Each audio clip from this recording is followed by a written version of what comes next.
तो इंडस्ट्री में स्टीरियोटाइपिंग तो चलती ही है कि आखिरी मोमेंट तक आप फाइनल होते हो एंड फिर थिंग्स वर्कआउट नहीं होती है, किसी का बजट प्रॉब्लम, किसी की डेट प्रॉब्लम। पहली बार जब हम चढ़ रहे थे तो बीच में जब आप पहुँचे तो तब ना वो टंकी हिल रही थी लाइक 45 डिग्रीज टेम्परेचर होता है वहाँ पे, और उस पे उन्होंने स्वेटर पहन के शूट किया है। चाबी भरनी पड़ती है, आपको पूछना पड़ता है और कैसा चल रहा है सब। Hello guys, welcome to Bollywood now. मैं हूं अंपिका सिंह, आपकी होस्ट और दोस्त, और आज मेरे साथ है पंचायत की रिंकी यानी सान्विका। सान्विका, फर्स्टली तो कैसी हैं आप?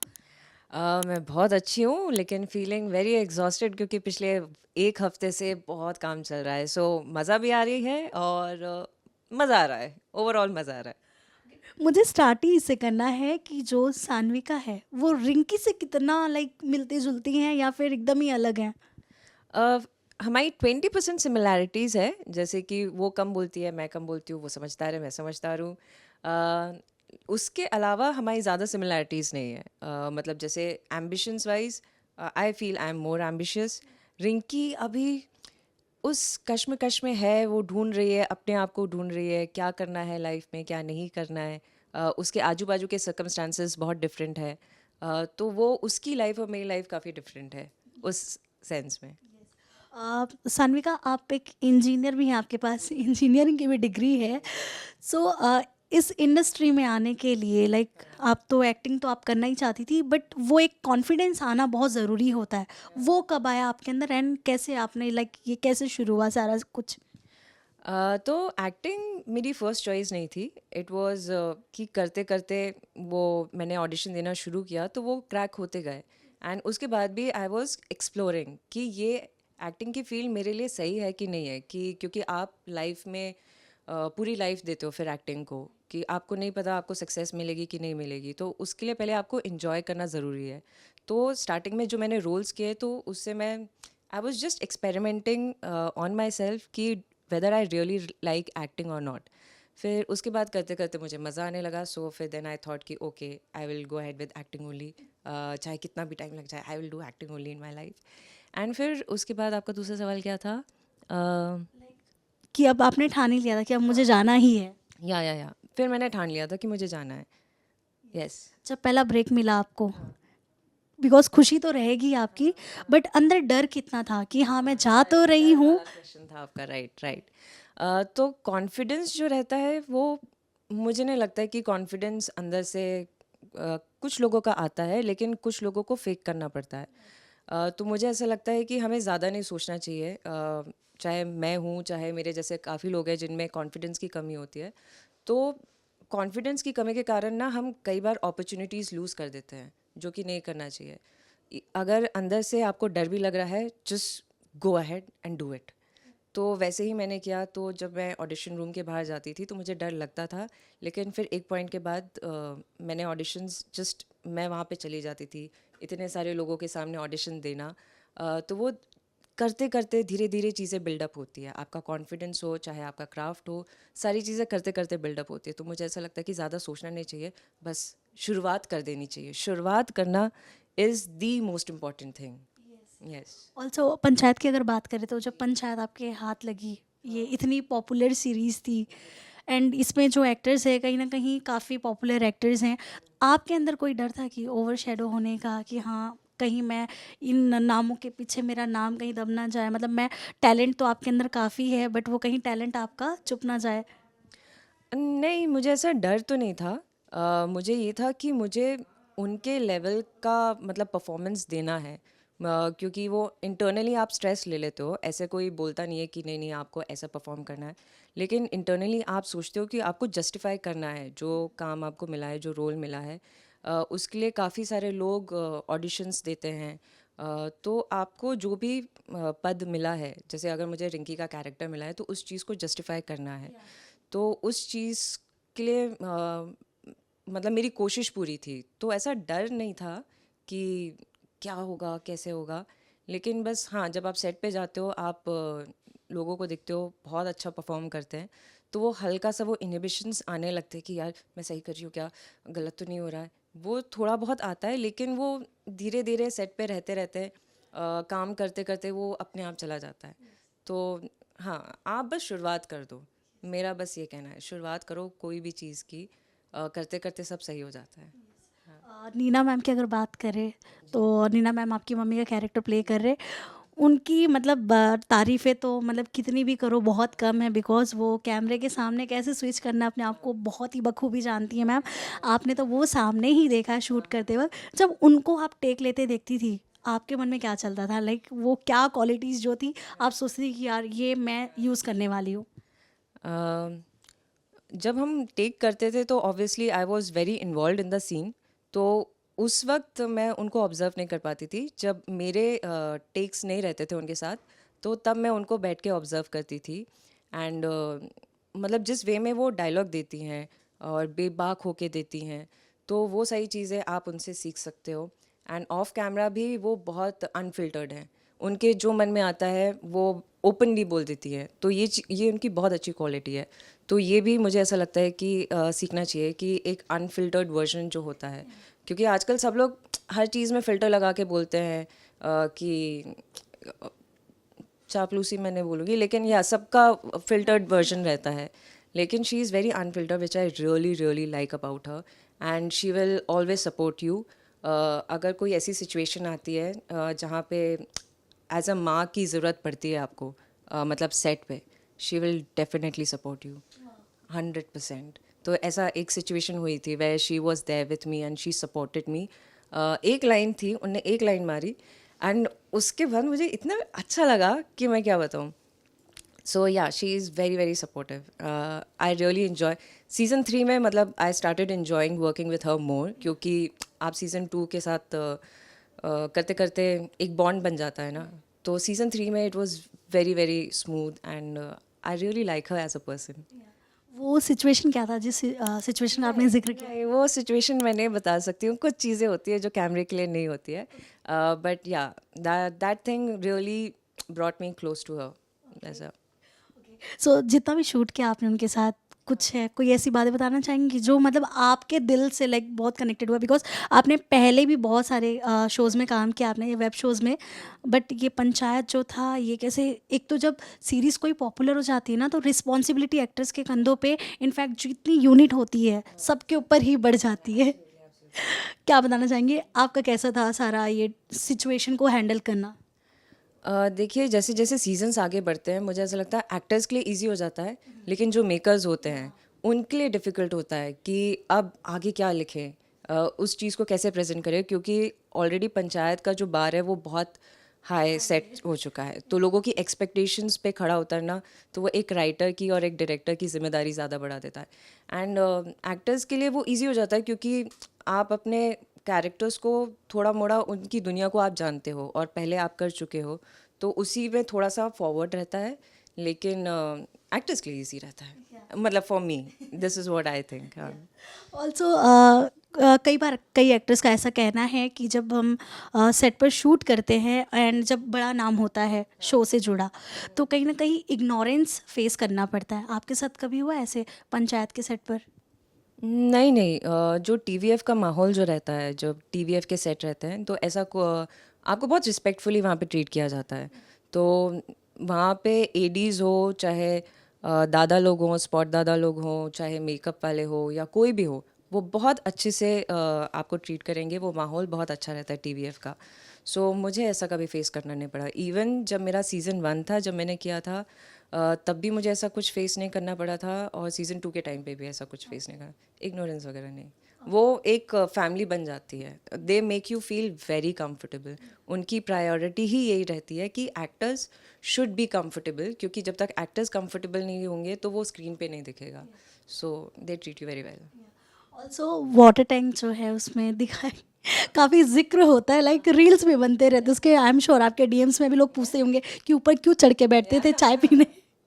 तो जब वो ऊपर चढ़ने वाला जो, लाइक आपको तो वो जाहिर सी बात है वो शॉट तो हो गई, बट सीढ़ी से ही आपको चढ़ के जाना होते ऊपर। पहली बार जब चढ़ रहे थे आप, कितना डर लगा था अंदर से? ये पहली बार जब हम चढ़ रहे थे, तो बीच में जब आप पहुँचे, तो तब ना वो टंकी हिल रही थी तो वहाँ पे थोड़ा सा डर लगा था। और फिर उसके बाद हमारी पूरी टीम भी चढ़ी थी, पूरी कैमरा टीम थी, लाइटिंग टीम थी। तो वो डर ये लग रहा था कि क्योंकि आप आपको नहीं पता ना कि कब क्या हो जाए। तो वो डरते डरते हमने वो शूट किया था। और उसके बाद फिर डर नहीं लगा था। उसके बाद तो मैं प्रो हो गई थी।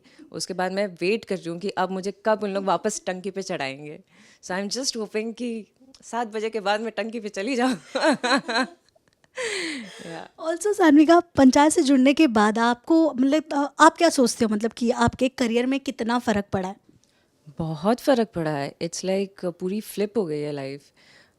क्योंकि मैंने कभी एक्सपेक्ट नहीं किया था। जब मैंने पंचायत ऑडिशन में जब मेरा सिलेक्शन हुआ था, तो मुझे उतनी उम्मीद नहीं थी, क्योंकि मुझे पता भी नहीं था कि मतलब मेरा कैरेक्टर रखेंगे कि नहीं रखेंगे, क्योंकि एडिटेबल पे कुछ भी हो सकता है। एंड फिर उसके बाद मुझे ये भी उम्मीद नहीं थी कि मतलब ये इतना बड़ा हिट हो जाएगा सीज़न 1। फिर सीज़न 1 के बाद सीज़न 2 जो है वो उससे भी ज़्यादा हिट हो जाएगा एंड लोग मुझे इतना प्यार दे देंगे। तो मैंने बिल्कुल एक्सपेक्ट नहीं किया था।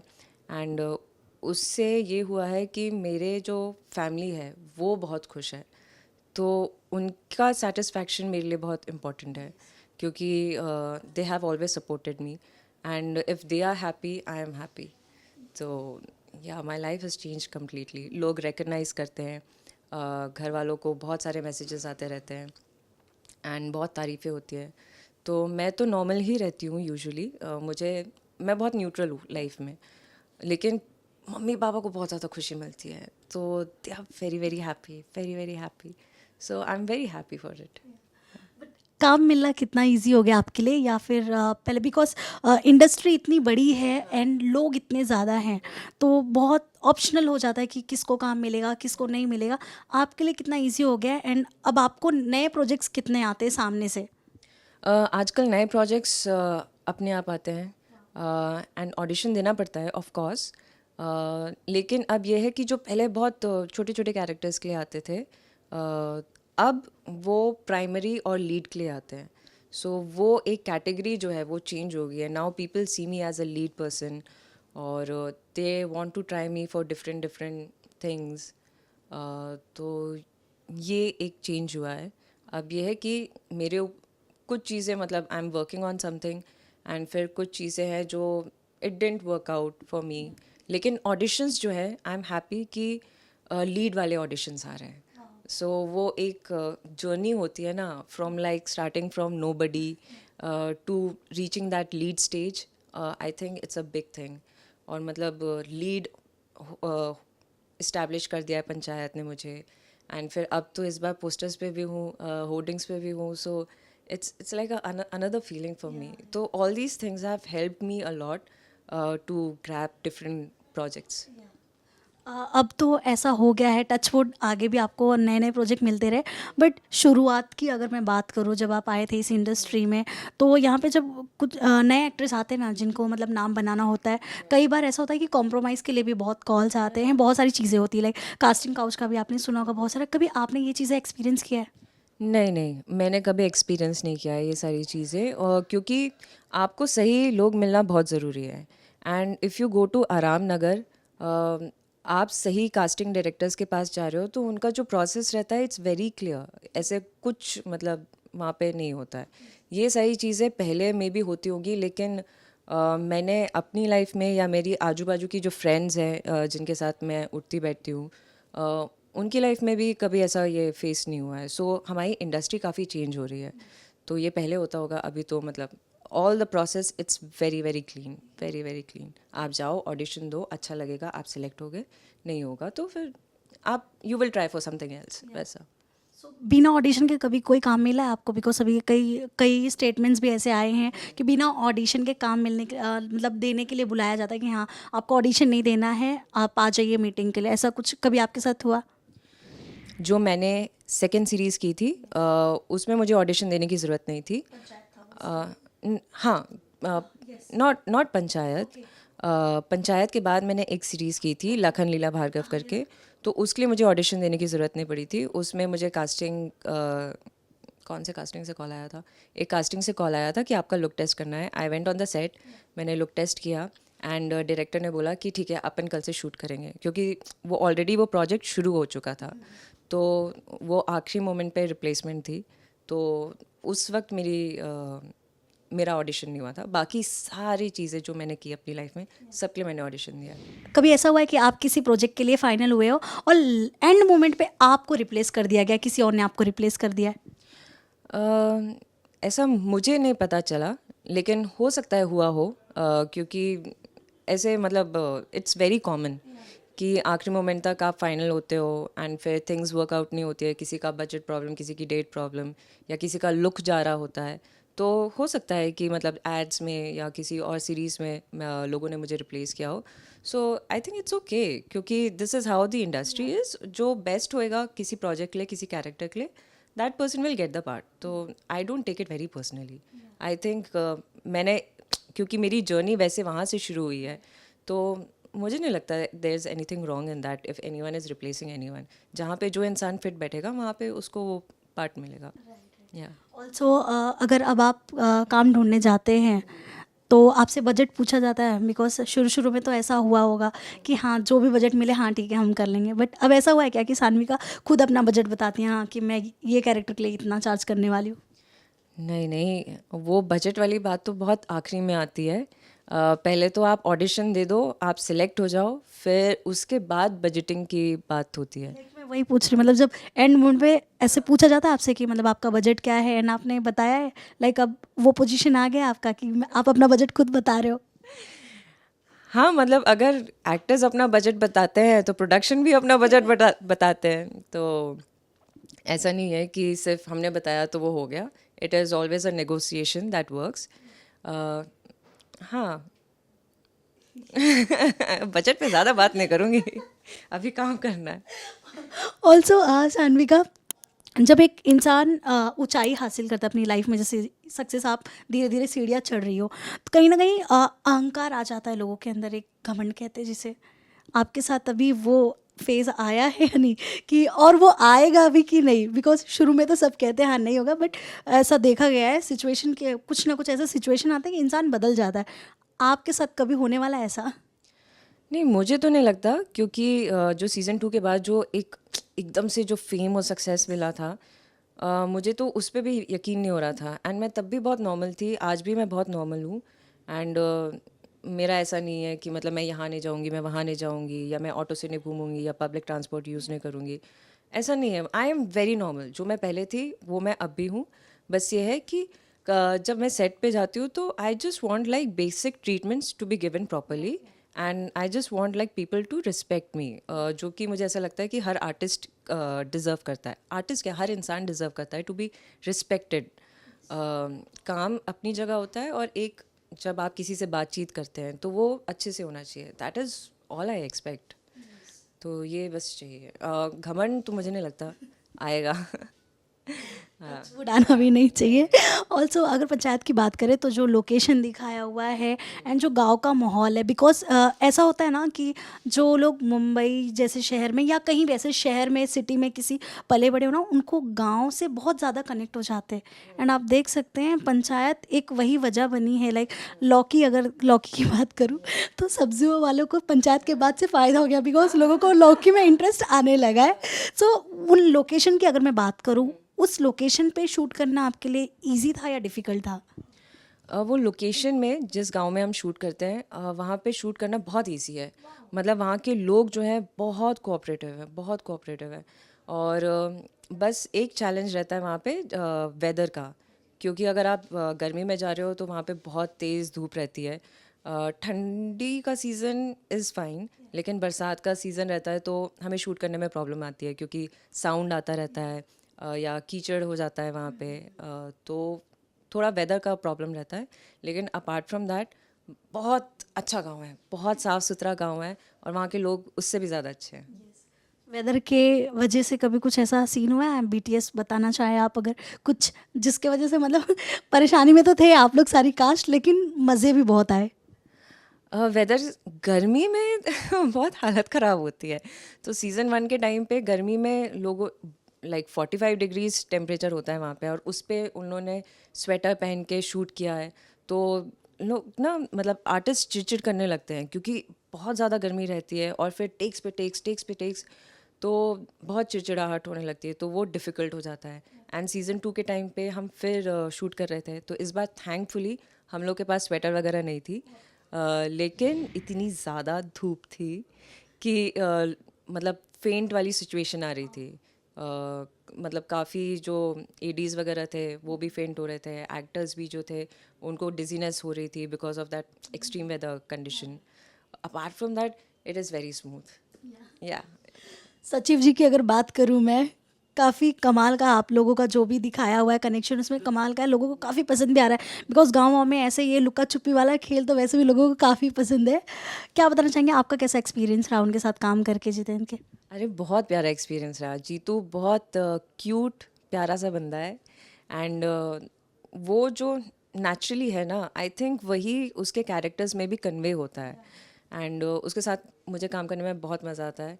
राइट फ्रॉम डे वन जब हम टंकी पे हमने शूट किया था, तो तब भी हमें साथ में काम करने में बहुत मज़ा आता है। And we have that connectivity कि हम एक दूसरे को देखते हैं और हम दोनों हंसने लगते हैं। तो बहुत मोस्ट ऑफ द टाइम हमारे 90% शूट जो होते हैं, हमारे जो 90% सीन होते हैं, भले ही कितने भी सीरियस सीन्स हो, सबसे पहले हम हंसते हैं। फिर उसके बाद हमें टाइम दिया जाता है कि ठीक है तुम लोग हंस लो पहले, फिर उसके बाद हम शूट करेंगे। फिर उसके बाद हम शूट करते हैं। तो it's very comfortable to work with Jitu. I really enjoy working with him. जब पहली बार टंकी पे आपने शूट किया था आप दोनों ने, आप दोनों का वो कन्वर्सेशन क्या था पहली बार टंकी पे बैठने के बाद? कोई कॉन्वर्सेशन नहीं था। मतलब उसके पहले जीतू और मैं क्योंकि हम दोनों बहुत शाय हैं ना, तो उसके पहले हमारा कोई कॉन्वर्सेशन नहीं हुआ था। डायरेक्ट हम लोग टंकी पे गए एंड फिर हम लाइंस कर रहे थे कि मैं ये बोलूँगा, तुम्हारा ये डायलॉग रहेगा। तो फिर तो बस हमारा सीन जो डायलॉग वाला था बस वही हुआ था। फिर उसके बाद जब हम वापस पैकअप के बाद जब हम घर जा रहे थे, मतलब होटल जा रहे थे अपने अपने, तो तब हमारा थोड़ा बहुत कॉन्वर्सेशन हुआ था। वो भी मैंने इनिशिएट किया था क्योंकि जीतू इज़ वेरी शाय। वो नहीं इनिशिएट करता है कॉन्वर्सेशन। आप जब इनिशिएट करोगे तो वो रिप्लाई कर देगा, लेकिन पहले इनिशिएट नहीं करेगा। तो फिर अब जब भी कॉन्वर्सेशन करना रहता है तो मैं बोलती हूँ पहले, फिर उस पर वो रिप्लाई करता है। फिर उसके बाद वो कंफर्टेबल हो जाता है, तो फिर बातें होने लगती है हमारी। मतलब लेकिन शुरुआत आप ही करते हो बातचीत के लिए, वो सामने से नहीं बात करते? वो सामने से हाय हेलो कर देगा, लेकिन बातों की शुरुआत नहीं करता है वो। उसको पहले आपको चाबी भरनी पड़ती है, आपको पूछना पड़ता है और कैसा चल रहा है सब, ये किया वो किया। फिर उसके बाद फिर वो कंफर्टेबल हो जाता है एक दो क्वेश्चंस में, फिर हमारी बातें होने लगती है। But he is a very very cute guy, very sweet guy.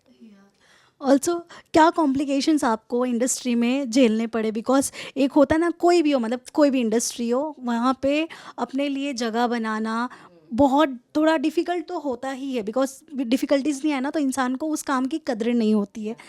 आपने मतलब अपनी जगह बनाने के लिए इसमें क्या क्या आपने, कई बार ऐसा होता है ना, रिजेक्शंस भी ऐसे मिलते हैं ना कि वो हिट कर देता है हमारे दिमाग पर भी। ये हर किसी के साथ होता है, सिर्फ एक एक्टर्स के साथ ही नहीं, हर इंडस्ट्री के अलग अलग लोगों के साथ। आपको कौन सी ऐसी चीज़ें थी जो हिट हुई है आपको, कि आपको लगा कि हाँ ये चीज़ें बीच में ब्लेंडर हो रही है मेरे काम के? मुझे रिजेक्शन से कभी प्रॉब्लम नहीं हुई। मेरा तो कॉन्फिडेंस ही ऑलवेज इतना लो रहा है कि जब मैं सिलेक्ट हो जाती थी तो तब मैं खुश हो जाती थी, तो और रिजेक्शन होता था तो मैं बहुत नॉर्मल लेती थी, हाँ ठीक है। फिर then I use to try again दूसरे ऑडिशंस में। तो मुझे रिजेक्शंस कभी उतने बॉदर नहीं किए, कभी बॉदर नहीं किए। सो इसी के साथ ही कैरेक्टर्स की अगर बात करूँ मैं, कैरेक्टर अलग अलग तो मिलते ही हैं, बट सान्विका को वो, बिकॉज प्रोजेक्ट्स तो बहुत आएंगे आपके पास, क्योंकि एक बार जब ऊंचाई हासिल कर लो, नाम हो जाए, तो बहुत सारे काम आते हैं। लेकिन अब सान्विका किस टाइप का कैरेक्टर ढूंढती हैं जब आपके पास आता है स्क्रिप्ट? क्या चीज़ें आप उनमें ढूंढती हैं, उसके बाद आप ऑडिशन के लिए हाँ बोलती हैं? पहले तो कैरेक्टर इंटरेस्टिंग होना चाहिए, और कैरेक्टर कैसे लिखा गया है, उसकी बैक स्टोरी क्या है।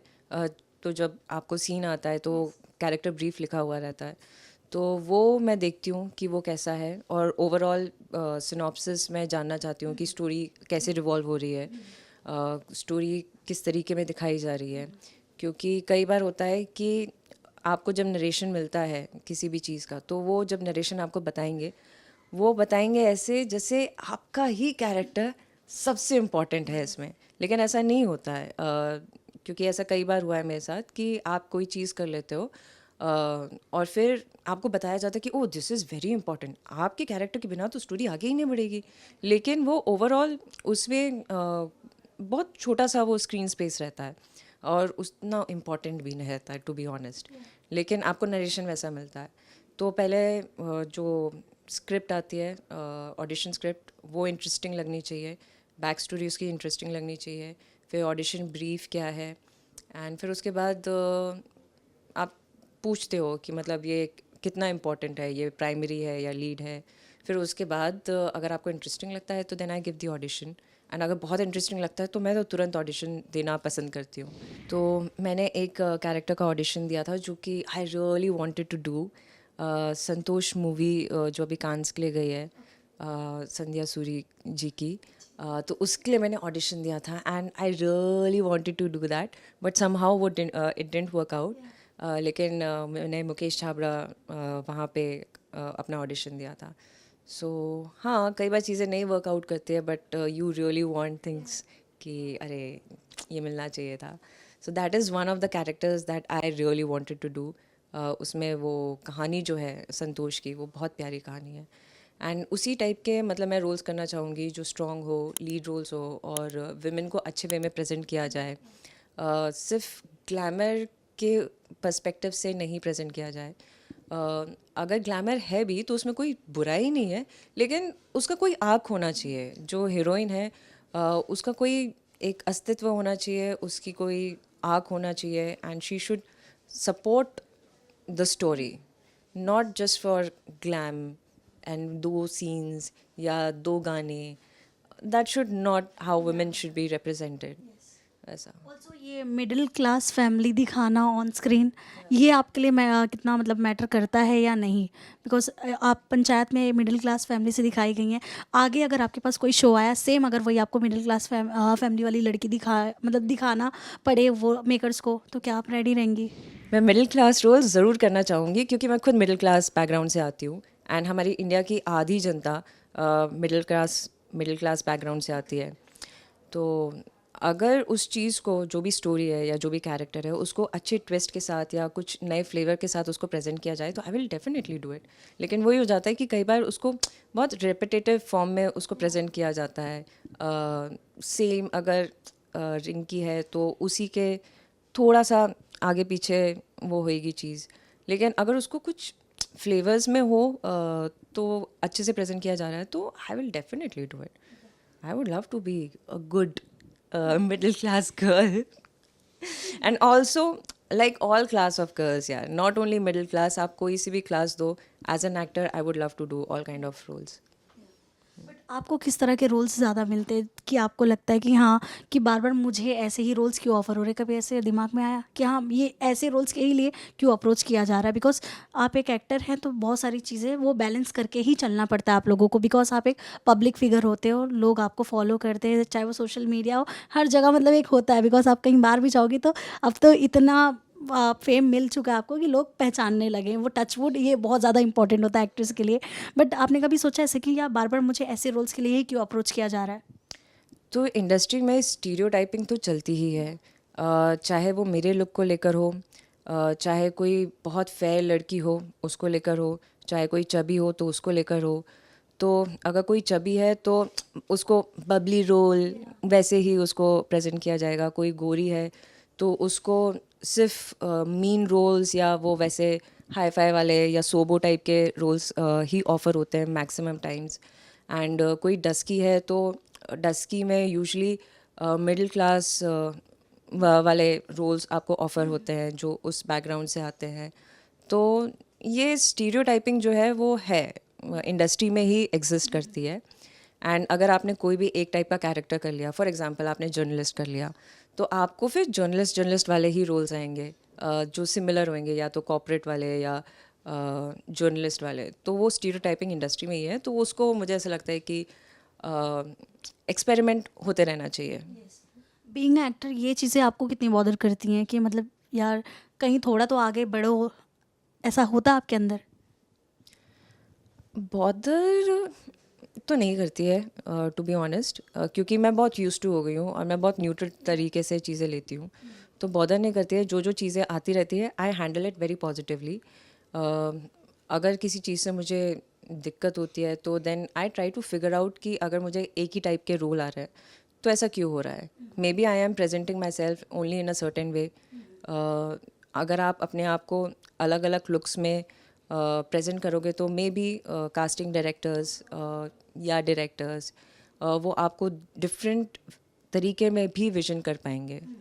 तो इट इज़ ऑल्सो इम्पॉर्टेंट कि how you are presenting yourself ऐसा। तो जैसे कि मैं हमेशा से पहले पहले सिंपल रहती थी, तो अब मैं कोशिश कर रही हूँ कि to present myself in different ways, कि या थोड़े डिफरेंट रोल्स आए। या ऑल्सो सान्वी का अपनी जो जनरेशन हो गई है ना, वो ओवर थिंक ज़्यादा करने लगती है। ये आपने खुद एक्सपीरियंस किया होगा कि मतलब कोई भी छोटी चीज़ें भी होती है ना तो लोग हर्ट हो जाते हैं, ओवर थिंक करने लगते हैं। एंड अब उसको तो डिप्रेशन में कन्वर्ट कर दिया गया। मतलब हर, आप पूछोगी, हर तीसरा इंसान डिप्रेशन में ही रहता है आज के जनरेशन में, बिकॉज ओवर थिंक ज़्यादा करने लगे हैं लोग। एंड जब लाइफ में अप एंड डाउन्स आते हैं तो वो बहुत ज़्यादा हिट करती है चीज़ें। एंड जब आप इस इंडस्ट्री में आए तो वो जो अप एंड डाउन्स का जो दौर था वो तो कंटिन्यूस रहा होगा आपके साथ। उन चीज़ों को कैसे डील किया था आपने? बिकॉज़ वो तो आपको करना ही था, आपको पता ही था कि हाँ, मैं जा रही हूँ, शुरुआत है तो करना ही है। बट वो जो अप एंड डाउन का जो सिचुएशन था वो कैसे आपने डील किया? तो काफ़ी दिन होते थे जब आप डिप्रेस्ड रहते थे, कई बार एक हफ्ता, कई बार एक महीना, कई बार 2 महीना। जब आप लो फील करते थे, आपको कुछ करने की इच्छा नहीं होती थी, कोई ऑडिशन देने की इच्छा नहीं होती थी, आप कंफ्यूज रहते थे कि लाइफ में कुछ होएगा कि नहीं होएगा।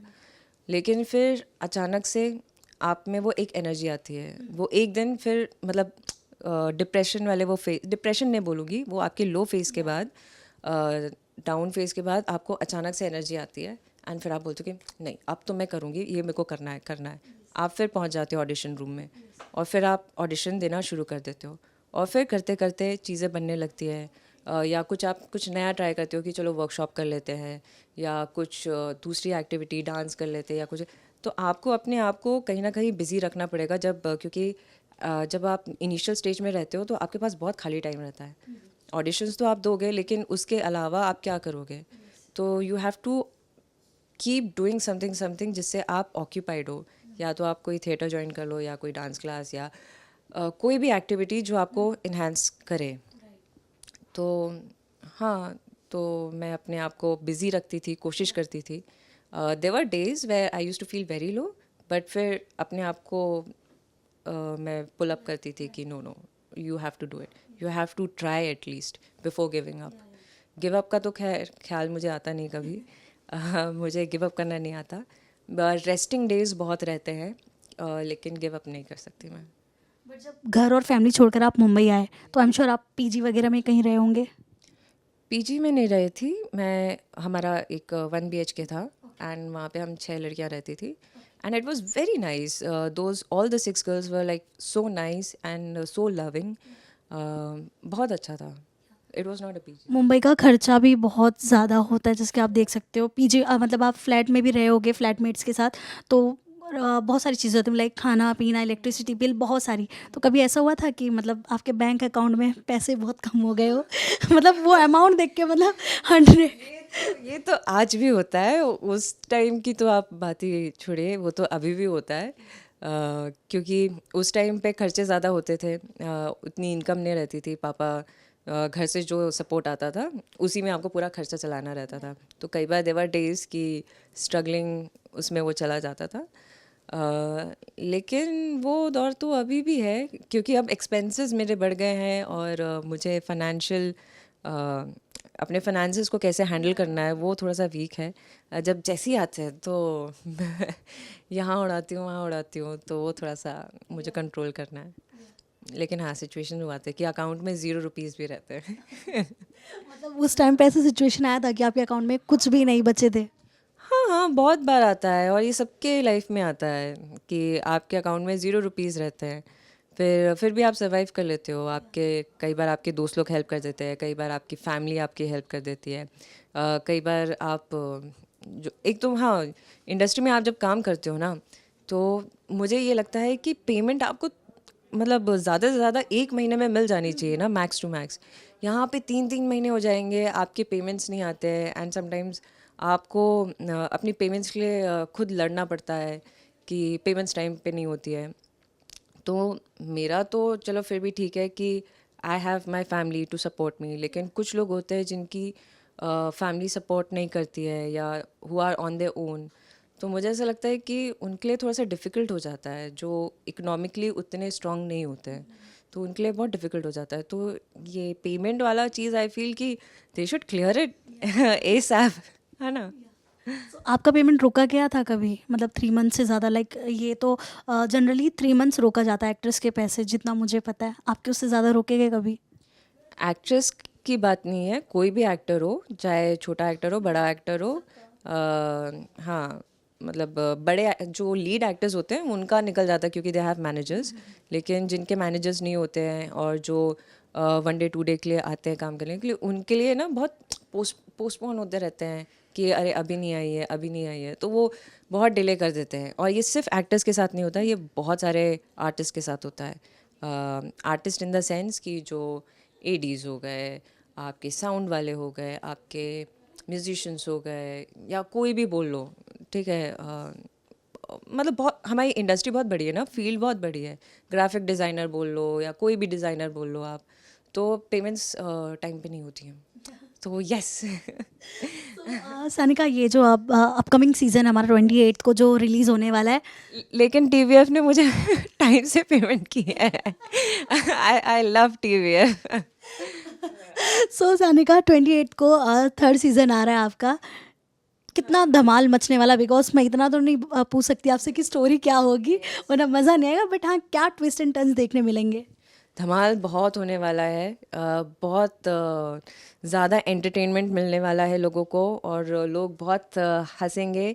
और इस बार हमारी और जीतू की केमिस्ट्री भी देखने मिलेगी आपको। तो प्लीज़ हमारे शो को ज़रूर देखिए, बहुत जल्दी आने वाला है और आप लोग को बहुत ज़्यादा पसंद आएगा। पंचायत 3 में तो रिंकी को मिल जाएंगे सचिव जी, बट असल ज़िंदगी में सानिका जी को कैसे चाहिए? लाइक लाइफ पार्टनर बहुत ज़रूरी होता है। किस तरह का लाइफ पार्टनर चाहिए सानिका को? किस तरीके का लाइफ पार्टनर? यार ऑनेस्ट हो, लॉयल हो, और मोटिवेटेड हो। मतलब ऐसा लेज़ी टाइप का बंदा नहीं चाहिए मुझे। मतलब हार्ड वर्किंग होना चाहिए और ऑनेस्ट। ऑनेस्ट एंड लॉयल्टी सबसे ज़्यादा इम्पोर्टेंट है। या बाकी चीज़ें फिर भी हैंडल हो सकती है, लेकिन ऑनेस्टी, लॉयल्टी और हार्ड वर्किंग होना चाहिए। यस। ऑल्सो अब किस टाइप का कैरेक्टर आपको करना है, बिकॉज एक खुद की भी इच्छा होती है ना, वो ज़रूर पूरी करनी चाहिए। So, कैसा कैरेक्टर आपको करना है एंड किन डायरेक्टर्स के साथ आपको काम करना है? मुझे सारे अच्छे डायरेक्टर्स के साथ काम करना है, इंडिया में, बाहर, जो अच्छे स्क्रिप्ट ले आए, मैं सबके साथ काम करूँगी और मैं अपना पूरा 100% दूंगी। सारे डायरेक्टर्स प्लीज़ लिसन। और मुझे किस टाइप के रोल्स करना है मैंने बताया आपको ना, एक जो मैंने वो ऑडिशन दिया था, तो उस टाइप के रोल्स मैं ज़रूर करना पसंद करूँगी। और जो स्ट्रॉन्ग रोल्स हो, जिसमें वेमेन को अच्छे से दिखा रहे हो, अच्छे से प्रेजेंट कर रहे हो, और एजेंट्स वाले, और ये मैं बाकी इंटरव्यूज़ में भी बोल चुकी हूँ, एजेंट्स वाले हो गए, पुलिस वाले हो गए, एफबीआई नहीं, सीबीआई वाले हो गए, और और भी जो डिफरेंट डिफरेंट है। मतलब मिडिल क्लास में अगर आपके पास कुछ नया कुछ है एक्सप्लोर करने के लिए, I can do that. And बस कैरेक्टर आर्क अच्छा होना चाहिए, बेसिकली मैं ये बोलूँगी, और स्क्रीन स्पेस थोड़ी सी ज़्यादा होनी चाहिए। यस। स्क्रीन स्पेस आपके लिए कितना मैटर करता है? हाँ, स्क्रीन स्पेस मैटर करता है, क्योंकि उसी के वजह से फिर लोग आपको उस तरीके से देखते हैं, आपको इम्पोर्टेंस मिलती है। अगर सलमान खान छोटे से कैमियो में आए तो वो सलमान खान है क्योंकि ही हैज़ अ नेम, या वो शाहरुख खान है, दे हैव अ नेम, ठीक है, उनकी एक वैल्यू है।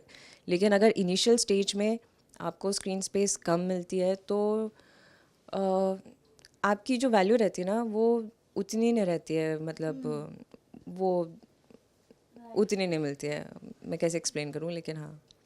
Thank you so much Sanika, आपने इतना टाइम दिया आपका, and wishing you all the best. आप धमाल मचा दो एंड आपके बहुत सारे नए प्रोजेक्ट्स मिले हमें। Thank you so much. Hi, I'm Sanvika, and you're watching me on Bollywood Now.